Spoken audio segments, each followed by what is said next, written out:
Hello everyone, my name is Eirik and I'm one of the main maintainers on KubeRS. And before we start, here are a bunch of links that are relevant to this talk if you're interested. Me, sources, slides, I go by Clux on GitHub, or this thing here on Twitter. But today, I am primarily here to talk about the Kubernetes API, some of the generic assumptions and invariants that Kubernetes wants to maintain, look at how these invariants are put in place, how they're enforced, and how reliable they are. We're also going to talk about how to model the Kubernetes API in Rust using generics and see what that gives us in terms of consistency. And finally, we're going to talk about some abstractions about this Rust API that ultimately lets you write lightweight controllers. So we're going to look at what Kubernetes actually provides. These are going to be our main sources. And we're going to start by digging into the arguably most important file of all, API machinery's metatypes. Because this file really has everything that you associate with a Kubernetes object. Like every object has a kind and a version from type meta that is flattened into the root object. Every object has object meta. This is the core metadata everyone thinks about. This is a simplified view. I've hidden all the read-only properties. I've hidden all the annotation because everything is optional. But every object must have metadata, and it must look like this. So all these great things in here, like owner references, labels, annotations, finalizers, also manage fields that can go in there. And if they are, then they are standardized. There's also listable types list for when you want a collection of items. This actually returns a different metadata, which is not relevant right now. But more importantly, there's a dynamic collection item there for items so that we can put whatever inside of here at runtime. Then we got all the stuff for API parameters, get options, list options shown, delete options, patch options. Basically all the parameters that the API accepts are encapsulated into common structs in this root file. You also got all the error responses for the API. You got label selectors that sit inside the list options, so there's a generic way of doing filtering.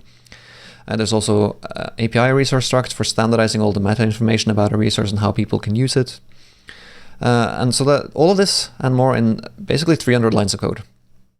So I'm being very positive about this file, but it's really because of this file and the consistency and complete adoption of everything in this file that Kubernetes feels so consistent. And it's also why we can make generic assumptions in other languages.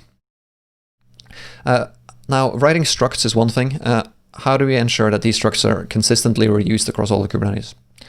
Let's look at client code for a contrast. So here are the typed API methods in client code. This is just the interface. You can see this all the getters, updaters, patchers, replacers, etc. for deployment. And so all the actual implementation here ends up being about a 200-line file. You can go look at any other object like pod, and you can see there's basically the same story. The only thing that really changes between here is the second argument, the object that we're acting on, along with some sub-resources at the bottom. So there's a 200-line file for every object. And there's a lot of objects in Kubernetes, so how could this possibly be consistent? The answer is in the header. Like all of this is generated. And this might seem obvious to you, like you'd have to enforce some of these assumptions for them to stick, but it's still kind of crazy. Like you got all this glue to basically generate this code manually. You're basically doing manual generics. It is consistent, sure. For each kind, the specific structure are specialized via external code generation, and the generated source has to be present somewhere, and it's just this repo. But you got a lot of code, that crucial code that's in here. Like there's the client API is in here. There's also, not only is it a client API file for each type, there's also informers for every object. There's client setup for each group. And as a result, like client code is more than 100,000 lines of code, and that's without vendoring. And I'm not here to really try and pass judgment at this. This is client code is still great. Like the fact that everything looks the same in here and that it takes advantage of API machinery consistently is what enables kubectl to provide such a consistent interface, even if the language makes it hard for you to do so. Amusingly, there is this 5-minute clip from KubeCon Barcelona in the keynote that actually talks about this particular thing and also matches my motivations for writing some of the stuff that's coming up here later. But don't really have time for that, so I'm going to go on to the documented API concepts instead. So there is meant to be a consistency between API endpoints and objects. So this is how that would look. It's prominently displayed on the API concepts on the Kubernetes website. Though here is where things start to break down a little bit. because this URL scheme does not hold for pods, nodes, namespaces, services, PVCs. Oh, where am I going? Or any other type in the core v1 list. Because all of those types have a different URL, presumably for legacy reasons, and that URL starts with API rather than APIs, and the group is missing. So this is a relatively minor inconsistency, because we can just special case this one empty group or core, but it is still kind of awkward. The second API concept is watch events. So that's what you get when you perform a watch call on any list endpoint. This is how that looks. Basically, this is a 2-line response. I have split it for the presentation. You'll get a chunked response, typically 1 line per chunk, but you'll have to buffer yourself, because each of the objects that are embedded in here can exceed the MTU, and frequently does. So, but when you have a complete line, then you can parse the inner object as a type you actually want. And all APIs use this concept, and it is consistent. The source for it looks like this, and you'll find more of this runtime dynamic objects in there that handles different types. So that's how Kubernetes does some of these core things, and I've actually covered all the concepts and main API consistencies that I want to be talking about. A lot of it was done with code generation, a lot of it was done with dynamic types, so I'm going to be moving on to things from a Rust point of view now. So like in the Go code, I'm going to be simplifying slightly for readability, but most of the stuff herein is going to be from Kubernetes.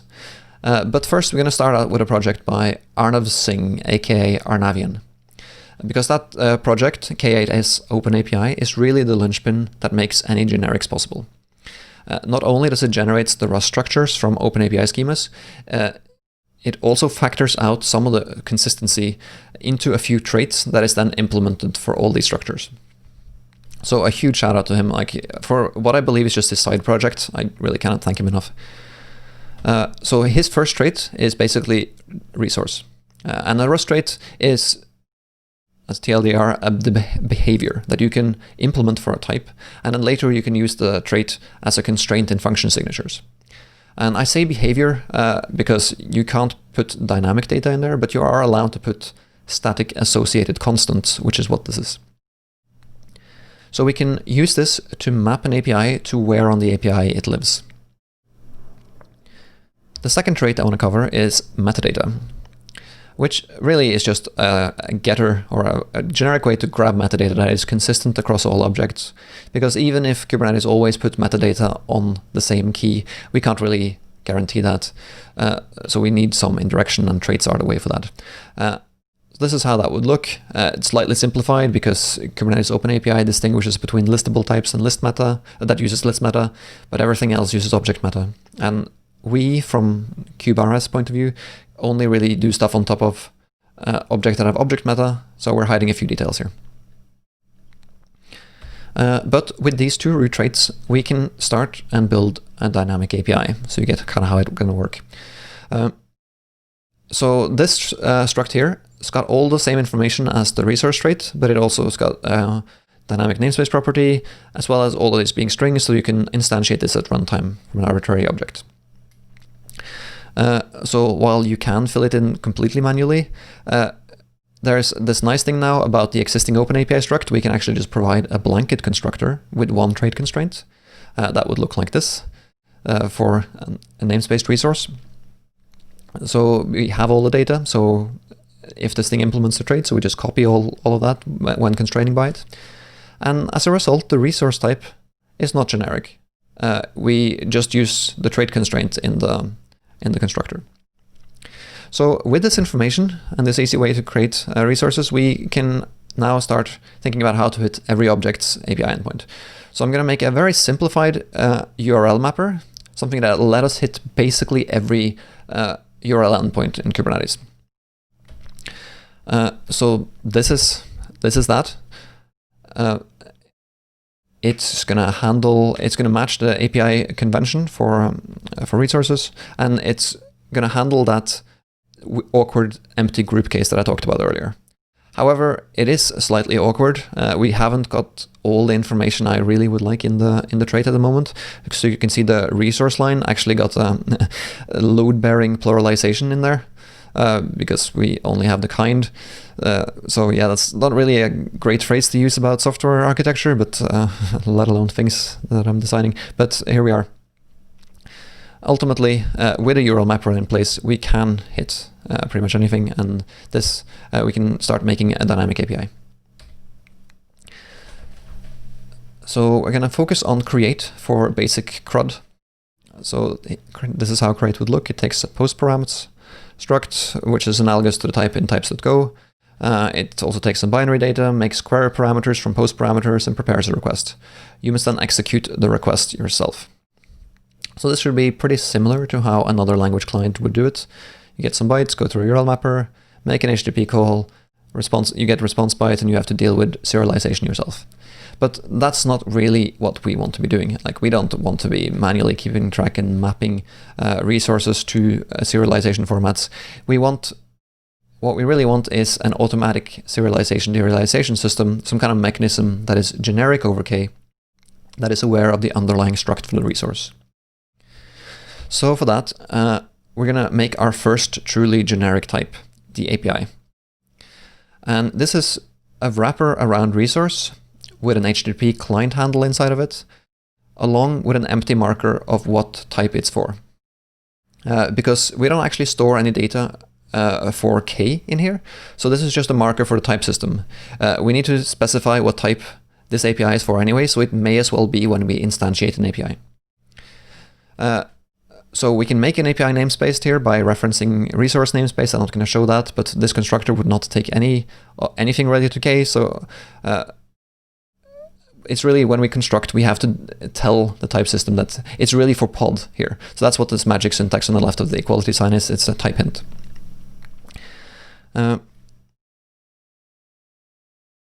So now that we have an API, we can't do anything with it, so let's generalize create. And this is where all the funky Rust syntax start coming in.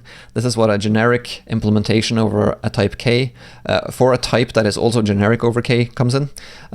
This is what that looks like. Here K also is constrained by 3 traits it needs to implement, and the method create also further constrains K by an additional trait serialize.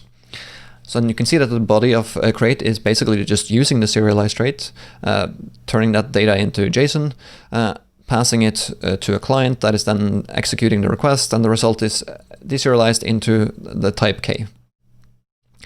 Because create actually takes an object, the same object as it will return. So by using generics and constraints on K, we have actually implemented this client Go-like API method across all types with just a blanket implementation. So that's really great. It's a good success story, but unfortunately, this is not going to help us for absolutely everything. I mean, it's going to let us populate the API, but I would be lying if I said we didn't need code generation.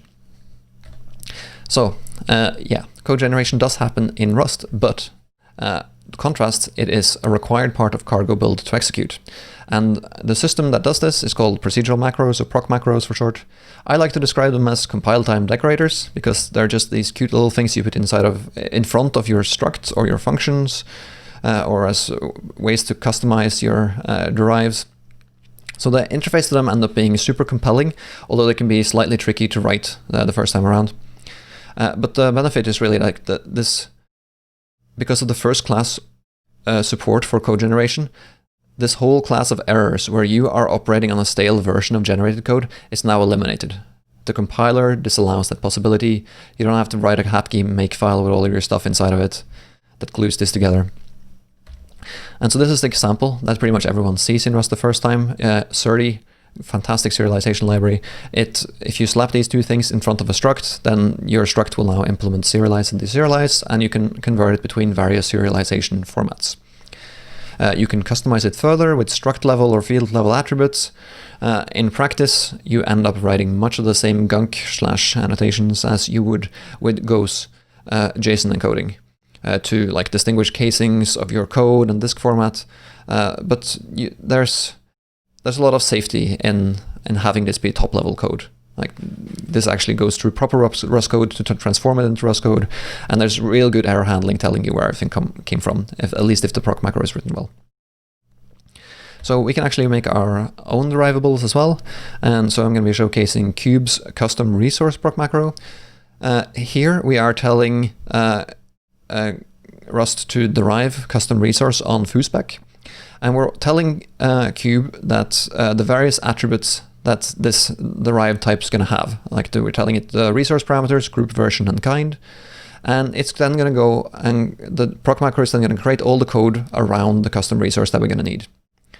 And I've showed 2 lines of attributes here, but there's really tons more available. We've actually tried to mimic a bunch of the Kube builder setup for deriving custom resources.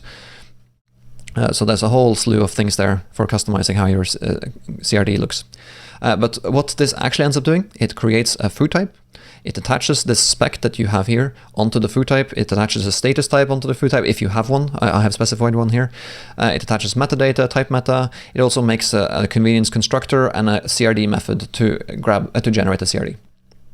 So if you wanted to start using foo now as a custom resource and query the Kubernetes API against it, you really can just post the CRD up to Kubernetes with an API of custom resource definition type and grab the CRD from foo in line 2, post it up, and then you can make another API of type foo and basically make new instances with your convenience constructor and start posting those. Ideally, you would want to error handle a new server-side apply here. Maybe wait for the API server to understand this new type. Typically, it takes a few seconds. But once you've done that, this is meant to be an illustrative example. We've only really covered API create here as well, so I'm going to dig a little deeper into some of the more advanced methods, in particular watch. Because watch, we'll need to talk about watch events first. And that's the type that maps nicely onto the one in API machinery that contain the dynamic runtime object.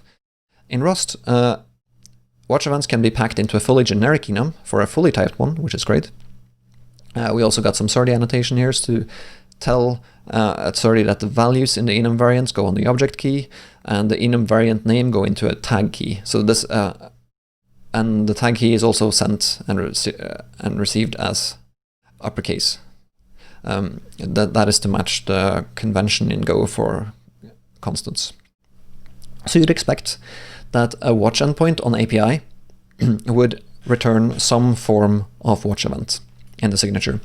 And indeed it does, line 4 there in the signature. Unfortunately, it's perhaps more intimidating than at first you would have thought. You see the words impl stream in there, which is a Rust constraint that says that the return type must implement the stream trait. The stream trait being something that's basically an asynchronous iterator. So you are able to iterate over a stream, but you have to await each new element. The element being the item here, as in a watch event that can fail. So you got a stream of watch event results. But on top of that, the stream is also wrapped in a result because the HTTP request can fail. So that has to succeed before you can even start streaming. And so that's why you got this fairly chunky type. It kind of looks hard to use immediately. And I've not even talked about the corner cases here. And boy, are there corner cases. So we gotta not only the document thing is like you gotta track resource version. That's the first thing. These are these integers that get passed on via etcd, and you must pass these on for every watch call to tell Kubernetes where you left off. I kind of hid them from you. They're actually part of the signature of watch here, but I was sneaky and used the 2-character variable name. But it's there. It's required, and the annoying thing about these resource versions, you've got to treat them as these opaque things, and sometimes they're just stale. Sometimes you'll just get 410 gone as a response back on a watch in Kubernetes. And if you're building a state cache like a reflector, then what you have to do is basically relist, get the entire state back for every object in the system for that type, if you get desynchronized. And before watch bookmarks, this was super likely to happen. Particularly on slow-moving namespaces. And partly as a consequence of this, if you are relying on removed events, well, that's now purely a best effort thing. Because what happens if your app crashes? What happens if you get desynchronized in between an event being deleted? Like, that event is lost. If you've tried to initialize a watch from a 0 resource version which is what you do on which is what you can do, that at least you'll get an event for every existing item. But for deleted items, you'll never get that event again. So that's not great. Watch calls also cannot stay open for more than 5 minutes. So you have to keep issuing this watch call for at least that frequently, or you'll get more errors. And finally, just the sheer data use that you can get out of watch, like on every change, including the status object. If you've looked at nodes, for instance, like last I checked, node status contained structs inside them for conditions, and each of the conditions would have a last updated timestamp. And every few seconds, this one of these conditions would be updated, even though like the Boolean never changed. The timestamp would still be there. So if you're subscribing to nodes, you'll get this whole heckin' object every few seconds. It's a huge amount of I/O, and you can hide some of this from the user, of course, but this is still networked. So anyone who's writing a controller type solution on top of watch is going to need some heavy abstractions. So what would such an abstraction do? Well, we first got a list, and then from that point we gotta watch continuously, but no longer than for 5 minutes. We gotta propagate all the user errors. We gotta relist on desync errors, possibly losing events, keep track of resource versions, and still somehow encapsulate it all in one nice stream. So this is absolutely not trivial. And that's why I'm so happy about kube runtime. So a huge thank you to my other maintainer, Theo. He basically wrote this entire crate. He figured out an entirely stream-based solution for not only watchers, but also reflectors and controllers. And because these objects are just this Rust native concept of a stream, they end up being possible to manipulate in very standard ways.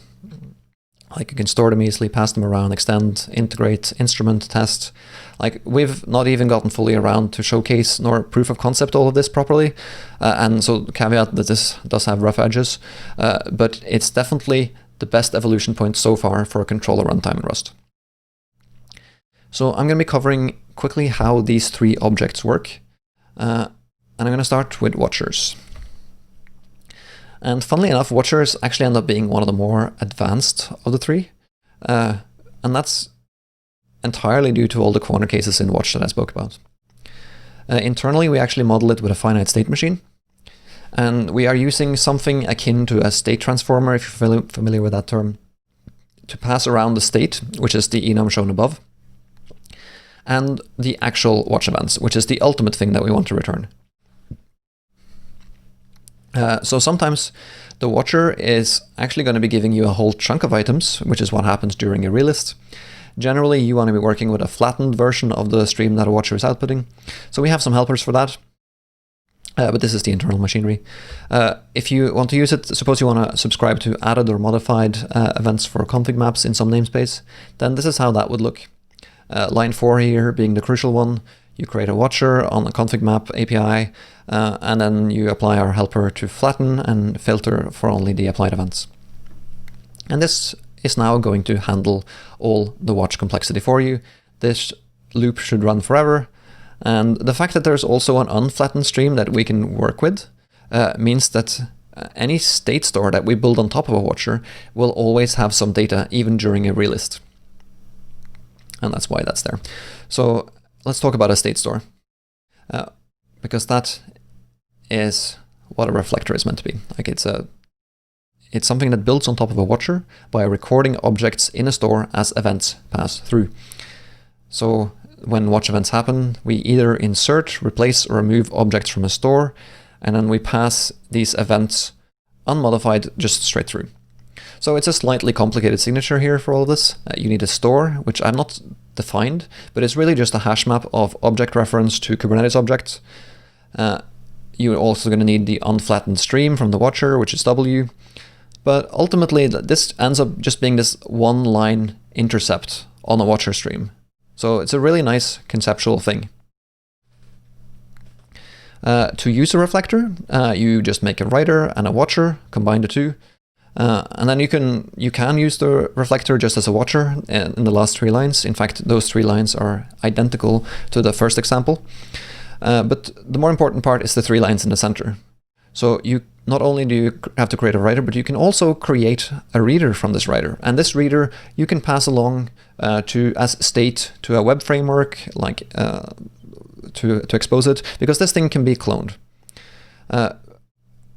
Because what's not clonable is the writer.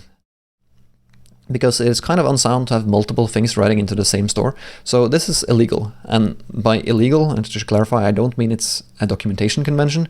I mean it's actually a compile error. Rust's move semantics makes the writer effectively disappear into the reflector. And because it's not clonable, there's nothing else you have to do for this. You can only have one writer.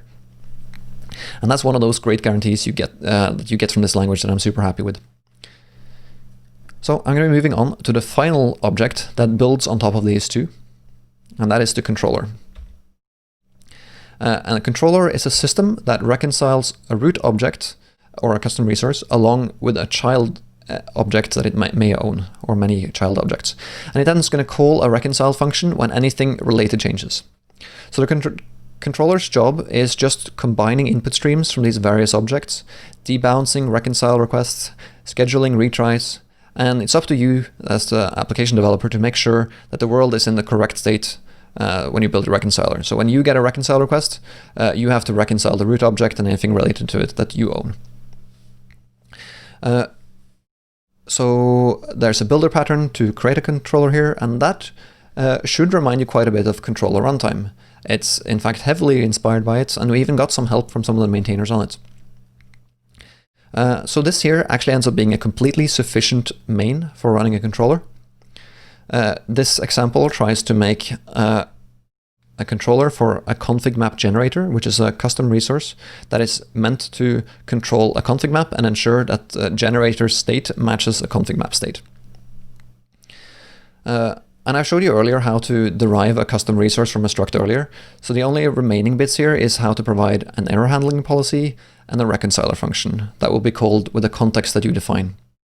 So I'm going to dig into the reconciler here, because this is the signature of the reconciler. You have to define this. It has to be an async function that returns a reconciler object if it succeeds. And in the interest of not obscuring this slide, this function is where you would typically grab a client or an API from the context and start making API calls to Kubernetes to ensure that the corresponding config map is up to date with the config map generator. Maybe you also want to write something to the status object to indicate what happened or like how far along you got. Maybe it's a last modified timestamp, something that's not extremely noisy. And yeah, maybe I'm being a bit hand-wavy. Is this cheating? Like, how do you build controllers? Just build controllers. But we are designing your reconcile here, and this is really where all your business logic resides. I just want to emphasize that.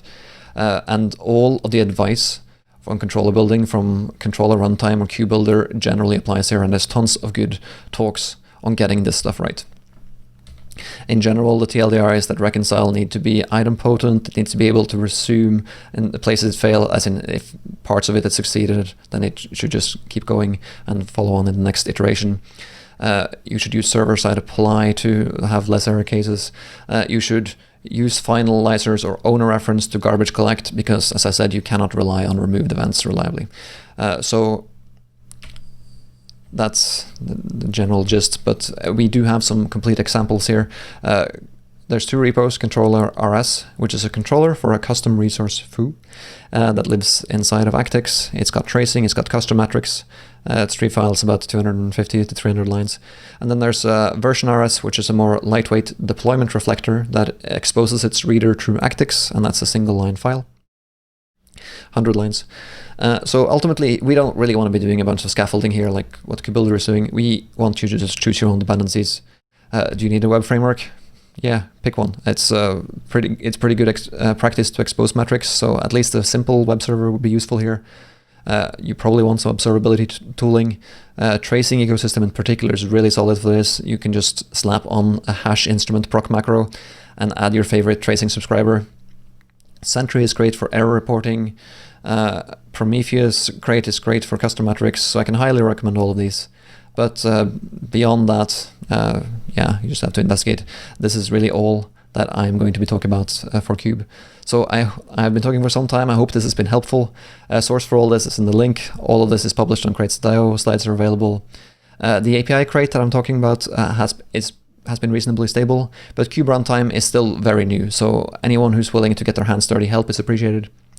If you are using it, changes are documented in our changelog, so please check that and pin your versions.